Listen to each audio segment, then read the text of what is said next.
मैं भोपाल बोल रहा हूं। जी हां, मैं वही भोपाल हूं जहां अपनी मां की आन के लिए एक 14 वर्षीय रानी के पुत्र ने जो कारनामा किया उसको आज की पीढ़ी बुला चुकी है। मैं आपको वो कहानी बयान करने आया हूं। मैं मालवा पठार के उपजाऊ मैदान में स्थित हूं तथा बलुआ पत्थर की ढलान के साथ विंध्य पर्वत श्रृंखला के ठीक उत्तर में स्थित हूं। मैं झीलों के शहर के नाम से भी जाना जाता हूं। मैं वर्तमान में मध्य प्रदेश राज्य की राजधानी हूं। आप वीडियो देखते देखते ये कमेंट कीजिएगा कि आपको किस विषय पर वीडियो देखना है, किस जगह पर वीडियो देखना है। जिस विषय के कमेंट सबसे ज्यादा आएंगे हम उसी विषय पर अगला वीडियो बनाएंगे। मैं भारत के बड़े शहरों में शुमार किया जाता हूं, मगर अभी मेरा शहर जैसा दिखाई देता है हमेशा से वैसा बिल्कुल नहीं था।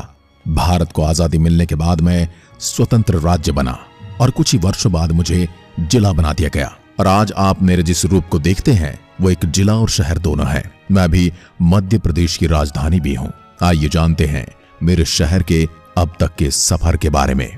आज मैं आपको मेरे जन्म से लेकर मेरी मौजूदा स्थिति तक संपूर्ण इतिहास की जानकारी दूंगा, साथ ही मौजूद सभी धार्मिक और पर्यटन स्थलों की जानकारी भी दूंगा।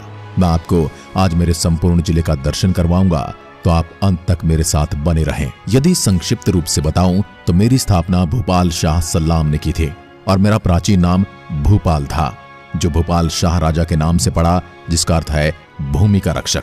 लेकिन मेरा वर्तमान में प्रचलित नाम भोपाल जो लोकप्रिय भी है, ये नाम भोजपाल या भोज के बांध से लिया जाता है। अब शुरुआत करते हैं मेरे इतिहास की, जिसके लिए आपको समय में थोड़ा पीछे जाना पड़ेगा, जब भूपाल शाह सल्लाम 6ठी शताब्दी के गोंड राजवंश के राजा थे, जिन्होंने मेरा इस शहर बसाया। कहा जाता है कि 350 ईस्वी में मेरे क्षेत्र की जमीन गोंड राजाओं के अधीन हो गई थी, परंतु तब यहां पर कोई रियासी बस्तियां नहीं थी। 650 ईस्वी के आसपास एक प्रसिद्ध गोंड राजा हुए जिनका नाम था भूपाल शाह। कहते हैं भूपाल शाह प्रजापालक राजा थे और काफी लोकप्रिय भी थे। उन्होंने ही इस जमीन को रेजिडेंशियल एरिया घोषित किया और लोगों को रहने एवं खेती करने के लिए जमीनें आवंटित कर दी। इसके बाद लगभग 1400 साल तक मुझ पर गोंड राजाओं का शासन रहा। मेरे आखिरी गोंड राजा का नाम निजाम शाह था, जिनके सौंदर्य का वर्णन कथाओं में मिलता है। रानी कमलापति इन्हीं की पत्नी थी और मेरे शहर भोपाल की आखिरी रानी भी यही थी। दोस्तों, आप वीडियो तो देखते हो लेकिन सब्सक्राइब नहीं करते। सब्सक्राइब कर दीजिए ताकि हमारा मनोबल बढ़ता रहे। मेरी स्थापना के समय मेरे राज्य की राजधानी धार थी। धार वर्तमान में मध्य प्रदेश का एक जिला है। मेरा शुरू में नाम भोजपाल था।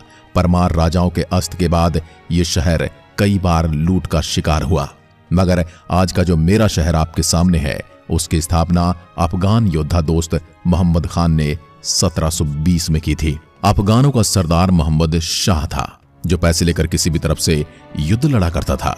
लोक मान्यताओं के अनुसार बाड़ी किले के जमींदार का बेटा चैन सिंह था। वह गिन्नौरगढ़ की गोंड रानी कमलापति की सुंदरता से काफी ज्यादा प्रभावित था, उसकी ओर आकर्षित था। अतः चैन सिंह कमलापति को पाना चाहता था। उसने गिन्नौरगढ़ के राजा निजाम शाह को मार डाला और गिन्नौरगढ़ पर हमला कर दिया। रानी कमलापति ने मोहम्मद शाह को 1 लाख मोहरे देकर चैन सिंह पर हमला करने के लिए कहा। मोहम्मद शाह ने गिन्नौरगढ़ पर आक्रमण कर दिया, जिसमें चैन सिंह मारा गया। लेकिन मोहम्मद शाह संपूर्ण मेरी रियासत पर कब्जा करना चाहता था। उसने रानी कमलापति को अपने धर्म में शामिल होने के लिए कहा और विवाह का प्रस्ताव रखा।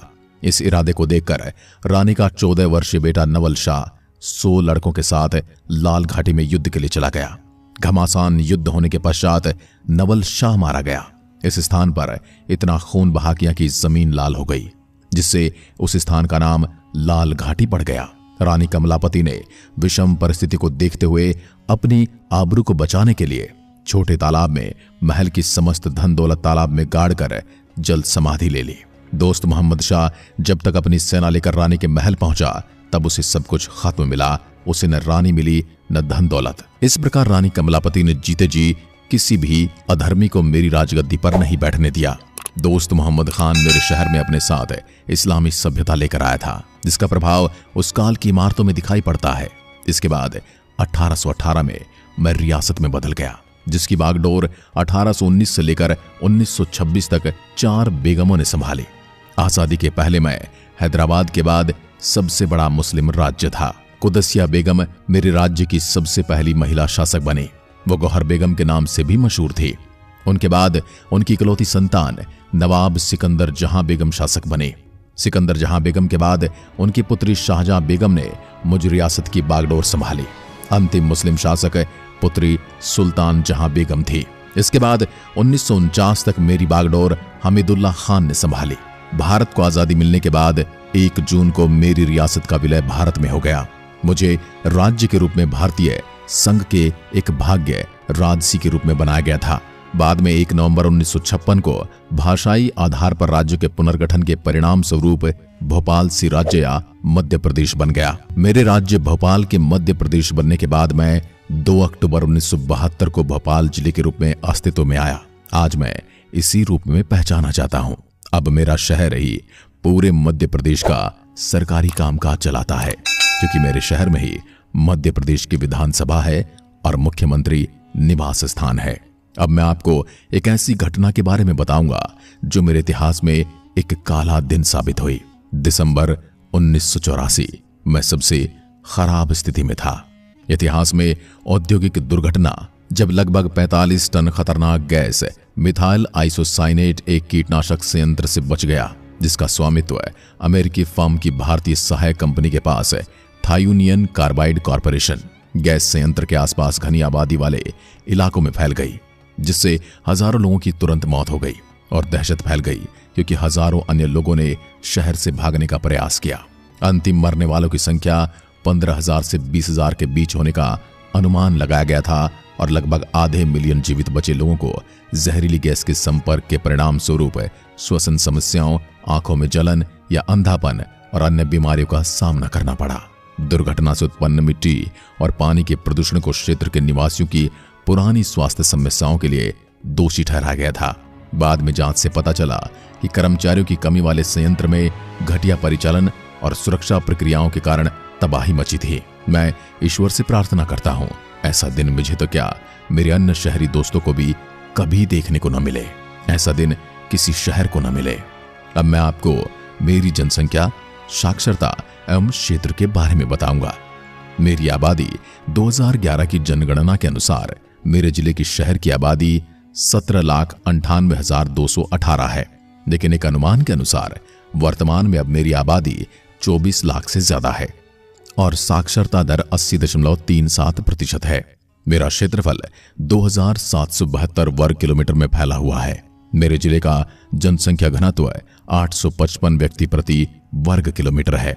अब बात करते हैं मेरे अंदर बोली जाने वाली भाषा की। मेरे शहर के अंदर मुख्य तौर पर 2 भाषाएं बोली जाती हैं, जिन्हें हिंदी राज्य की राजभाषा है। मुझ में ज्यादातर लोग हिंदी बोलते हैं, लेकिन यहाँ उर्दू बोलने वालों की भी संख्या कम नहीं है। मेरे अंदर बहने वाली प्रमुख नदियां, मुझसे होकर बेतवा नदी बहती है। मुझसे निकलकर यह नदी उत्तर प्रदेश के हमीरपुर जिले में जाकर यमुना नदी में समाहित हो जाती है। बेतवा मध्य प्रदेश में 216 किलोमीटर का सफर तय करते हुए बहती है, जबकि इसका 261 किलोमीटर का बहाव यूपी में है। बेतवा की कुल लंबाई 575 किलोमीटर है। हलाली, बाह, सागर, जमनी और बीना जैसी छोटी नदियां बेतवा की सहायक नदियां हैं। अब आपको लेकर चलता हूं मेरे धार्मिक स्थलों की ओर। मेरे यहाँ लक्ष्मी नारायण मंदिर, भोजेश्वर मंदिर, गुफा मंदिर, खटलापुरा प्रसिद्ध मंदिर हैं। इसके अलावा मुझ में मोती मस्जिद और जामा मस्जिद जैसी अन्य कई बड़ी मस्जिदें भी हैं। अब बात करते हैं मेरे शहर के तालाब की। मुझ में स्थित बड़ा तालाब और छोटा तालाब बेहद लोकप्रिय हैं। प्रसिद्ध तालाब के साथ साथ पर्यटकों के बीच पर्यटन स्थल भी बेहद प्रसिद्ध है। इसके अलावा तो ये आप सभी जानते ही हैं, मेरा शहर स्वच्छता के मामले में सबसे आगे रहता है। भोपाल शहर में शौर्य स्मारक, भारत भवन, भीमबेटका, शहीद भवन जैसी जगह पर्यटकों को अपनी ओर आकर्षित करती हैं। अगर आप भी लेक ऑफ सिटी भोपाल घूमने का प्लान बना रहे हैं तो पहले यहाँ के खूबसूरत और लोकप्रिय जगहों के बारे में अवश्य जान लें। भोजताल भोपाल में सबसे प्रसिद्ध स्थानों में से एक ऊपरी झील, जिसे स्थानीय रूप से भोजताल या बड़ा तालाब कहा जाता है, भारत की सबसे पुरानी मानव निर्मित झील है। माना जाता है इस झील का निर्माण राजा भोज ने करवाया था। इस झील के आसपास कमला पार्क नाम का एक बहुत बड़ा पार्क है, जो इसकी शोभा को और बढ़ा देता है। झील और इस खूबसूरत पार्क को देखने के लिए सैलानी जरूर यहाँ आते हैं। इस झील में सुबह 6 बजे से लेकर रात के 7 बजे तक आप कभी भी आ सकते हैं। अब आपको लेकर चलता हूँ वन विहार राष्ट्रीय उद्यान मेरे अपरिहार्य पर्यटन स्थलों में से एक है। यहाँ विदेशी फूलों की प्रजातियों के अलावा ब्लैक बक, चीतल, सांबर, ब्लू बुल, शाही, जंगली सुअर और लक्कड़ भग्गा जैसे जीव जंतुओं की एक विस्तृत श्रृंखला का घर भी है। ये जगह एडवेंचर और प्रकृति प्रेमियों के लिए एकदम सटीक है। वन विहार राष्ट्रीय उद्यान में जानवरों को मांसाहारी और शाकाहारी 2 भागों में बांट दिया गया है। शाकाहारी जानवरों के क्षेत्र में लोगों को घूमने की अनुमति है। यहाँ आप मंगलवार को छोड़कर किसी भी दिन सुबह 7 से लेकर शाम के 7 बजे तक घूमने जा सकते हैं। यहाँ प्रति व्यक्ति फीस 15 रुपए है और विदेशियों के लिए 200 रुपए। अब आपको लेकर चलता हूं मेरे विश्व प्रसिद्ध सांची के स्तूप की ओर। संभवतः पूरे भारत में घूमने के लिए सबसे अपराजय स्थानों में से एक सांची स्तूप की भव्यता आज तक बेजोड़ है। माना जाता है कि 3री शताब्दी ईसा पूर्व में उत्पन्न हुई ये इमारत मौर्य राजवंश के महान सम्राट अशोक के शासनकाल में बनाई गई थी और यह देश के सबसे उल्लेखनीय बौद्ध स्मारकों में से एक है। मौर्य राजा ने बौद्ध धर्म की पहुंच को फैलाने के लिए पूरे देश में भगवान बुद्ध के नश्वर अवशेषों को पुनर्निर्माण करने का कार्य किया। स्तूप के विशाल गुंबद में एक केंद्रीय तिजोरी है जहां भगवान बुद्ध के अवशेष रखे गए हैं। सांची स्तूप रोजाना सुबह 8:30 बजे से शाम 5:30 बजे तक खुलता है। यहां जाने की एंट्री फीस 10 रुपए है और विदेशियों के लिए 250 रुपए है। अब आगे बढ़ते हैं भीमबेटका गुफाओं की ओर। मुझसे लगभग 45 किलोमीटर दूर दक्षिण में स्थित है। भीमबेटका गुफाओं को यूनेस्को की विश्व धरोहर स्थल घोषित किया गया है। ऐसा माना जाता है ये गुफाएं 30,000 साल से भी ज्यादा पुरानी हैं। माना जाता है यह स्थान महाभारत के भीम के चरित्र से संबंध रखता है, इसलिए इसका नाम भीमबेटका पड़ा। गुफाओं के भीतर सुंदर रूप से गढ़ी हुई चट्टानों की संरचनाओं के कारण जो घने हरे भरे वनस्पतियों और लकड़ियों से घिरे हुए हैं, एक सुंदर अनुभव कराती हैं। मेरे शहर में घूमने के लिए सबसे आकर्षक स्थानों में से एक भीमबेटका गुफाएं वास्तव में अपने आप में कला का एक सौंदर्य प्रस्तुत करती हैं, एक अद्भुत नमूना प्रस्तुत करती हैं। पर्यटक यहाँ सुबह 7 बजे से शाम 6 बजे के बीच घूमने आ जा सकते हैं। यहाँ की एंट्री फीस भारतीयों के लिए 10 रुपए और विदेशी पर्यटकों के लिए 100 रुपए है। इसके अलावा मुझ में इस्लामी वास्तुकला की प्रबलता के बीच एशिया और पश्चिमी स्थापत्य कला की एक सुंदर विसंगति। शौकत महल पर्यटकों द्वारा भोपाल में सबसे अधिक बार देखे जाने वाला स्थान है। प्रसिद्ध चौक क्षेत्र के प्रवेश द्वार की शोभा बढ़ाते हुए सिकंदर बेगम के शासनकाल में बनाई गई इमारत पुनर्जागरण और गाथिक शैलियों का एक अनूठा मिश्रण भी प्रस्तुत करती है। साथ ही जटिल नक्काशी के साथ इस संरचना में 4 चांद लगा देते हैं। शौकत महल को भव्य सदर मंजिल से ऊंचा बनाया गया है, जिसके बारे में कहा जाता है यह राजाओं के युग में सार्वजनिक दर्शकों के हाल के रूप में कार्य करता था। अब आपको लेकर चलता हूं मोती मस्जिद की ओर। देश की सबसे दिलचस्प मस्जिदों में से एक मोती मस्जिद, जिसका निर्माण 1862 में अपने समय की सबसे प्रगतिशील और स्वतंत्र सोच वाली महिला सिकंदर जहां बेगम ने करवाया था। सुंदर शुद्ध सफेद संगमरमर से तैयार की गई मस्जिद की वास्तुकला दिल्ली में ऐतिहासिक जामा मस्जिद के समान ही है। स्मारक के चमकदार सफेद हिस्से ने इसे पर्ल मस्जिद नाम दिया है, जिसमें एक भव्य आंगन है जहां की खिड़की से आप शहर के सुंदर नजारे देख सकते हैं।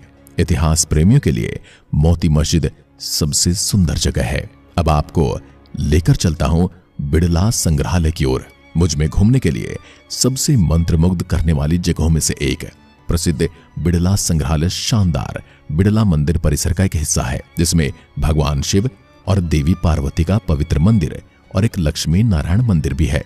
अरेरा हिल्स में स्थित ये भव्य संग्रहालय से आप शहर का मनोरम दृश्य भी देख सकते हैं। पर्यटकों के लिए यहाँ घूमने का समय सुबह 10 बजे से शाम 6 बजे तक है। यहाँ की फीस मात्र 5 रुपए और विदेशियों के लिए 50 रुपए है। अब मैं आपको लिए चलता हूँ ट्राइबल म्यूजियम। मुझ में सबसे प्रसिद्ध स्थानों में से एक यह म्यूजियम अत्यंत सुनियोजित है। यहाँ आप आदिवासी संस्कृति देख सकते हैं। आदिवासी जीवन की कुछ मूल बातें सीखने के लिए प्रवेश द्वार पर एक ब्रोशर भी दिया गया है, जिसकी मदद से आप इस म्यूजियम में मौजूद चित्रों और वास्तुकला को आसानी से समझ सकते हैं। परिसर को सावधानी से 6 गैलरीज में विभाजित किया गया है, जो जनजातीय संस्कृति, जीवन, कला और पौराणिक कथाओं को समर्पित है। यदि आप इतिहास के शौकीन हैं या पौराणिक कथाओं के शौकीन हैं, तो यह जगह आपको जरूर देखनी चाहिए। मेरे शहर में उच्च शिक्षा के लिए कई विश्वविद्यालय हैं, जहां हजारों छात्र पढ़ाई कर रहे हैं। मुझमें मुख्य तौर पर बरकतुल्लाह विश्वविद्यालय, AIIMS Bhopal, Gandhi medical college, Rajiv Gandhi प्रौद्योगिकी विश्वविद्यालय, मध्य प्रदेश भोज विश्वविद्यालय, माखनलाल चतुर्वेदी विश्वविद्यालय जैसे बड़े विश्वविद्यालय मौजूद हैं।